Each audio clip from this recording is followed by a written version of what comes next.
Mastering modal verbs, rewriting sentences. Hello, language learners.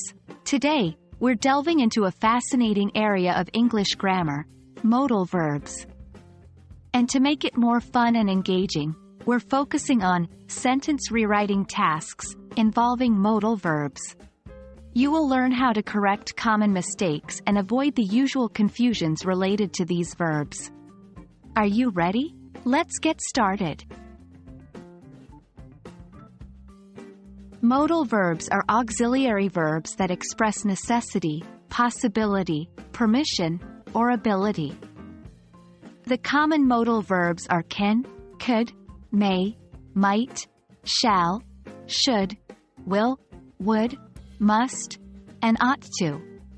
These verbs are a significant part of English language grammar and can drastically change the meaning of a sentence based on their usage.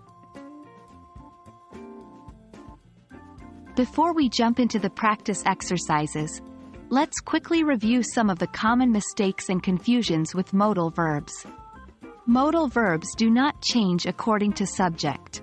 So, it's always, she can, not, she cans. We do not use to after modal verbs, except for ought to. So, it's, I must go, not, I must to go. Modal verbs are followed by the base form of the verb, not the past tense. So, it's, he might eat, not, he might ate. Now that we've refreshed our knowledge on modal verbs, let's dive into our main activity, sentence rewriting tasks. The aim is to rewrite sentences by only changing the modal verb to express a different meaning. Example 1. Original, you can borrow my book. Rewritten, you may borrow my book. Here, can expresses the speaker's ability to lend the book, while may expresses permission. Example 2. Original, he must study hard. Rewritten, he should study hard. In the first sentence, must expresses an obligation or a necessity.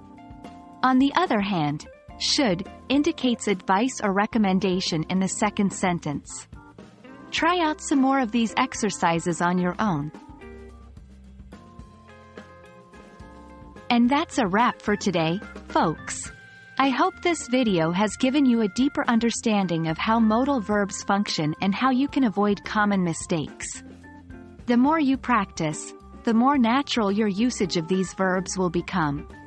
Happy learning, and see you in our next video.